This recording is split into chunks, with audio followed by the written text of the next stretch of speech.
تو اس میں ایک لطیف سے اشارہ اس طرف آ جاتا ہے کہ انشاءاللہ نیا قرآن شروع ہو رہا ہے، شیطان کی کمر توڑی جا رہی ہے، آئندہ رمضان میں یا آئندہ نوافل کے اندر پھر دوبارہ نیا قرآن پاک پڑھوں گا. اس طرف ایک لطیف سے اشارہ بھی موجود ہے. ایسا بھی کر لیا تب بھی بہتر ہے، نہ کیا تب بھی بہتر ہے، لیکن کرنے کو لازم کر دیا یا نہ کرنے کو لازم کر دیا، اپنی طرف سے کچھ بھی اضافہ کر دیا، اس کو لازمی سمجھا، تو ایسا کرنا یہ خلاف سنت ہے، یہ گناہ ہے.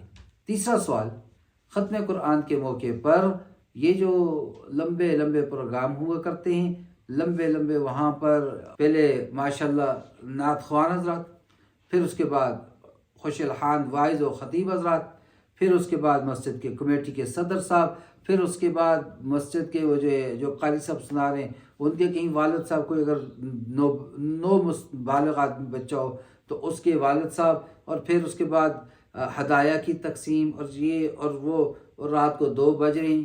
اور کیا ایسا کرنا درست ہے یا نہیں؟ پہلی چیز، مسلسل نعتیں پڑھی جا رہی ہیں، پھر اس کے بعد تقاریر اور واعظ و نصیحت کی باتیں، اور وہ لمبا پروگرام ہو رہا ہے. تو مجھے اپنے وہ بچپن کا ایک واقعہ یاد آ گیا. ہم مسجد کے اندر تھے اور جہاں ہم تراویح پڑھا کرتے تھے، تو وہاں پر رات کو ختم قرآن ہوا. ختم قرآن کے بعد حضرت شاہ صاحب نے، ایک نعت خوان صاحب آئے ہوئے تھے، ان کو کہہ دیا کہ آئیں اور جناب نبی کریم صلی اللہ تعالیٰ علیہ وسلم کی شان میں کچھ کلمات ہدیہ فرما دیجئے. وہ آئے، کھڑے ہوئے مائک پر، اور گھی کے مارے گلے ہیں، لیکن بس اب حضرت شاہ صاحب کا حکم ہے، ٹالا نہیں جا سکتا. 45 منٹ تک اس جوان کے بچے نے مائک کو چھوڑا نہیں. پھر ایک کلام تو وہ کلام، یہ نعت تو وہ نعت. ہم نے کہا شکر ہے حضرت جی کا گلا خراب تھا، گھی کا مارا ہوا تھا، اگر یہ صحیح ہوتا تو پتہ نہیں کیا ہو جاتا. بہرحال نعت پڑھنی بالکل جائز، بیان، تقریر، واعظ و نصیحت بالکل جائز، لیکن اس کے لیے لاؤڈ سپیکر نہیں ہے بھائی.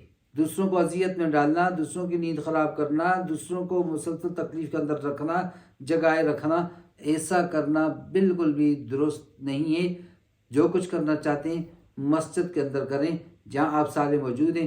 20 سے 30 آدمی بیٹھے ہوتے ہیں اور لاؤڈ سپیکر آپ کا پورا 600 کلومیٹر تک آوازیں دے رہا ہوتا ہے. ایسا بالکل بھی نہ کریں. پھر پروگرام کو مختصر رکھیں. وہاں مقصود واعظ و نصیحت نہیں ہے. قرآن کے عجائب ہونے میں، قرآن کے معجزات کے بارے میں، قرآن کے معجز ہونے کے بارے میں، قرآن کے کلام اللہ ہونے کے بارے میں کس کو نہیں پتا؟ کافروں تک کو پتہ ہے. وہ اس کے سامنے وہ بے بس ہو چکے ہیں.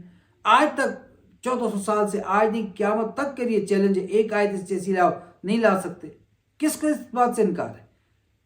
دعا کی قبولیت کی رات ہے، دعا کی اہمیت بیان کریں، توبہ کی اہمیت بیان کریں، کچھ دیر سب کو استغفار پہ لگائیں، پھر لمبی دعا کریں. اللہ کو مانگنا پسند، رونا پسند، عاجزی پسند، تضرع پسند، اللہ کو خشوع پسند، اللہ کو عاجزی پسند ہے، اور آپ فشلانیوں پہ لگے ہوئے ہیں. اور پھر لوگ مسجد کے کناروں پر دیواروں کے ساتھ ٹیکیں لگا کے اپنے موبائل اسمارٹ فونز لگا کے ان سے باتیں بھی کر رہے ہیں، کام بھی اپنے اپنے کر رہے ہیں، اور میں اور آپ یہ سمجھ رہے ہیں کہ ہماری فشلانیوں پر بیٹھے ہوئے ہیں. ایسا کا تان نہیں ہے میرے بھائی. لہذا پروگرام کرنا ہی ہے تو مختصر ترین ہو، اتنا ہی ہو کہ جو اس کے لیے کافی و شافی ہو. اس کو فیڈ اپ نہ کر دے، اس کو قے نہ آنے لگے، اس کو نیند نہ آنے لگے، اس کے مزاج میں بابا واش روم جانا آنا، اس کے مزاج میں ایک دوسرے سے باتیں کرنا، شرارتیں کرنا، یہ کرنا وہ کرنا، یہ شامل نہ ہو جائے. مختصر اور جامع گفتگو کریں اور دعا فرما دیجیے. اور پھر اس کے اندر ایک غلط چیز اور جس کی طرف میں نے ابھی اشارہ کیا، لاؤڈ سپیکر کا استعمال. اچھا، ہم جس مسلک سے ہیں، ہم دوسرے مسلک والوں پہ ہنستے رہتے ہیں، اور جی لاؤڈ سپیکر کا بے دریغ استعمال کرتے ہیں، اور جی صلاۃ السلام لاؤڈ سپیکر میں پڑھا جا رہا ہے، اور جی فلاں کام لاؤڈ سپیکر کے اندر کیے جا رہے ہیں جی، اور جی یہ ہوا جا رہا ہے جی. تو آپ کیا کر رہے ہیں؟ میرے مسلک والے حضرات کیا کر رہے ہیں؟ اس رات کو انہوں نے بھی لگائے ہوئے ہیں، وہ بھی نعت خوانی کر رہے ہیں، وہ بھی واعظ و نصیحت کر رہے ہیں. اب آپ کہیں گے ختم قرآن کا موقع ہے، تو چلیے آپ کو ختم قرآن کے موقع پر رب یا مصطفیٰ صلی اللہ علیہ وسلم یاد ہے. ان کو روز یاد آ رہے ہیں، 5 اذانوں کے ساتھ یاد آ رہے ہیں، وہ 5 اذانوں کے ساتھ صلاۃ والسلام پڑھ رہے ہیں. پھر ان پہ کیوں تکلیف ہو رہی ہے؟ لاؤڈ سپیکر استعمال میں بات کر رہا ہوں، عقیدے ان چیزوں پہ نہیں جانا بھائی. لاؤڈ سپیکر کے بارے میں بات ہو رہی ہے کہ لاؤڈ سپیکر جب آپ کو ان کے لاؤڈ سپیکر میں صلاۃ والسلام پڑھنے پر تکلیف، آپ کو ان کے لاؤڈ سپیکر میں بیان کرنے پر تکلیف، آپ کو ان کے لاؤڈ سپیکر کے اندر نماز پڑھانے پر تکلیف، تو خود کیوں کر رہے ہیں ایسا؟ وہ روز کر رہے ہیں، آپ کبھی کبھار کر رہے ہیں، زیر تھوڑا ہو یا زیادہ ہو، ایک جیسا۔ ایک آدمی روز شراب پیتے ہے اور ایک کبھی کبھی پیتے، گناہ گار تو دونوں ہیں۔ ایک روز سود کھا رہا ہے اور ایک کہیں زندگی میں کبھی کبھی کھاتا ہے، اس کی بھی عادت ہے کبھی کبھی، تو کیا گناہ میں وہ اس کی دلیل ٹھیک ہوگی؟ یہ جو روز کھاتا ہے جی، یہ تو اس کو کچھ نہیں ہو رہا، کچھ نہیں کہہ رہے، اور مجھے آپ کہہ رہے ہیں۔ تو میرے بھائی، جو لاؤڈ سپیکر استعمال جس وجہ سے نہ کرنا ان کے لیے ضروری ہے، اس کے طرح میرے لیے اور آپ کے لیے بھی ضروری ہے۔ لہٰذا یہ لاؤڈ سپیکر والا کام چھوڑیں، بیٹھیے رات کو، ذکر بھی کیجئے، ذکر جہری بھی کیجئے، ذکر خفی بھی کیجئے، نعتیں بھی پڑھیے، آپس میں جنت اور جہنم کا تذکرہ کیجئے، قبر کا ذکر کیجئے، آپ صلی اللہ علیہ وسلم کی محنتوں کا، ریاضتوں کا، مشقتوں کا، عبادتوں کا، تکالیف کا، اس امت کے لیے رونے دھونے کا، اس امت کی فکر کا، تڑپ کا ذکر کیجئے، مذاکرہ کیجئے۔ وَذَكِّرْ فَإِنَّ الذِّكْرَىٰ تَنفَعُ الْمُؤْمِنِينَ۔ مذاکرہ کرنا ایمان والوں کو نفع دیتا ہے، لیکن وہ اسی تک ہو، محلے کو نہ سنائے دے۔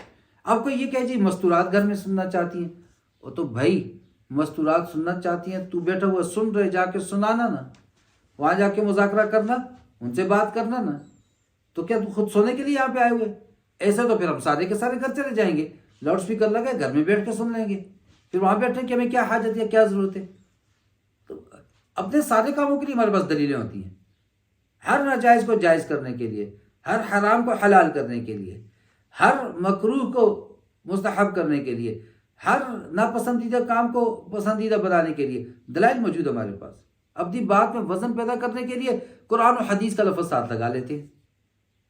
اچھا، کہیں پہ قرآن و حدیث نہ ہو تو وہاں پہ ہم مدعی بن جاتے ہیں، آپ اس کے الٹ قرآن و حدیث سے لا کے دکھا دیں۔ آپ لاؤڈ سپیکر کا استعمال منع کرنا، قرآن و حدیث سے لا کر دکھا دیں، تو چلو ہم منع کرنے کی دلیل نہیں لا سکتے، تم استعمال کرنے کی دلیل لا کر دکھا دو۔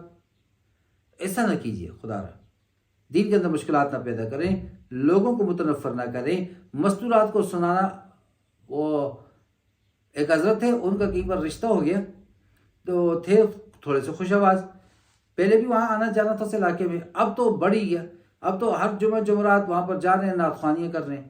تھی ان کی ساس بڑی ماشاءاللہ سے مضبوط قسم کی عورت، بلایا ایک دن اس کو کھانے پر گھر، اس نے کہا داماد جی کس کو سنا رہے ہو؟ مجھے سنا رہے ہو تو مجھے کہا ضرورت نہیں ہے، میری بیٹی کو سنا رہے ہو تو وہ ویسے بھی ہم نے آپ کو دے دیے، تو یہاں پہ آ کے یہ ڈرامے نہ کرو۔ تو ایسا نہ کریں، آپ کی خوش اعلانیاں آپ کو مبارک، آپ کی خوش آوازی آپ کو مبارک، لوگوں کے لیے اس کو تکلیف اور اذیت کا سبب نہ بنائیں۔ تو ختم قرآن کے موقع پر یہ جو پروگرام کیے جاتے ہیں، لمبے لمبے پروگرام، مقصود کیا ہے؟ وہاں پر دعا کی قبولیت کا موقع، دعا کرنا، واعظ و نصیحت 2 گھنٹے، دعا 3 منٹ، حالانکہ 3 منٹ واعظ و نصیحت اور 2 گھنٹے دعا، تب اس رات کا، اس ختم قرآن کا مقصد پورا ہوتا ہے۔ اور یہاں پہ اس کے بالکل برعکس ہو رہا ہے، اور پھر کوئی مولوی صاحب واعظ و نصیحت کی بات کریں اور ساتھ میں خوش الحانی نہ ہو، اسی طرح لگے ہوئے لہجے کے اندر، عام انداز کے اندر لگے ہوئے، مزہ نہیں آتا، ان کے کانوں کو مزے نہیں آ رہے ہوتے۔ اور جو کوئی لہک کے حضرت یوسف علیہ السلام کے بھائیوں کا خون سفید ہو گیا، بھائی کو اٹھایا، کنویں میں پھینک دیا، نیچے سے آواز آئی، کیا آواز آئی؟ دڑم، کوئی اس طرح کر رہا ہے، ایسی ڈرامے سنا رہا ہے، سارے خوش ہیں، سب کے کانوں کو مزہ آ رہا ہے، لذتیں لے رہے ہیں۔ ہمارے استاد فرمایا کرتے تھے، مغنیہ گانا سنا رہی ہے گانے والی، اور حضرت محفل میں بیٹھ کر سخن کا مزہ لیے جا رہے ہیں، سماع کا مزہ لیے جا رہے ہیں۔ وہ نہ کریں بھائی، واعظ نصیحت اس لہجے کے بغیر بھی ہو سکتی ہے، لہٰذا اس رات میں دعا کا اہتمام کیجیے، ختم قرآن کے موقع پر دعا کا۔ یہ لمبے لمبے جو بیانات ہوتے ہیں، لمبے پروگرام ہوتے ہیں، وہ مسائل پیدا کرتے ہیں، خوشگوار ماحول کبھی بھی وہاں بن نہیں پاتا، اور عموماً 2 بجے رات کو جو اٹھ کے جاتے ہیں فجر کی نماز میں، وہی غیر حاضر پائے جاتے ہیں۔ کیا فائدہ اسی عبادت کا کہ جس کی وجہ سے فرض نماز ہی انسان سے رہ جائے؟ اور پھر مٹھائیوں کی تقسیم کے وقت الامان والحفیظ، وہ جو ایک جنگ کا میدان ہوتا ہے، ایسا بالکل بھی نہ کیجیے۔ ختم قرآن کے موقع پر جو آپ سے عرض کر دی، لاؤڈ سپیکر کے بغیر مختصر توبہ اور دعا کی اہمیت پر بات، کچھ دیر لوگوں سے استغفار کروائیں، اور پھر اللہ کے سامنے اپنے برائیاں ان کا اقرار کریں، جس طرح چرچ میں جا کر عیسائی لوگ نہیں اپنا وہ کنفیس کر رہے ہوتے، بس اللہ کے سامنے کنفیشن کر رہے ہیں۔ آج بتائیں ان کو، اللہ یہ کرتا رہا، لوگ بھی ہیں، سب سن رہے ہیں، نہ نام لیں، اللہ تو ہر اس گناہ سے واقف جو مجلس میں کیا، جو تنہائی میں کیا، خلوت میں کیا، جلوت میں کیا، دن میں کیا، رات میں کیا، اے اللہ تو سب سے واقف، میری غیبتوں سے، میرے حسد سے، میری منافقت سے، میرے دھوکے دینے سے، میرے جھوٹ سے، ایک ایک چیز کو گنوائیں، ایک ایک کی اللہ سے معافی مانگیں، اور اس طرح کہ جس طرح ایک بچہ ضد کر کے کھڑا ہو جاتا ہے، مرضی کی چیز نہ لے کے دی جائے تب تک دکان نہیں چھوڑتا، تب تک وہاں سے قدم نہیں اٹھاتا، اس طرح وہاں بیٹھ کر اللہ سے لیں، پھر اٹھ کر وہاں سے جائیں۔ اللہ تبارک و تعالی مجھے اور آپ کو سمجھ اور عمل کی توفیق عطا فرمائے۔ وما علینا الا البلاغ۔ السلام علیکم ورحمۃ اللہ وبرکاتہ۔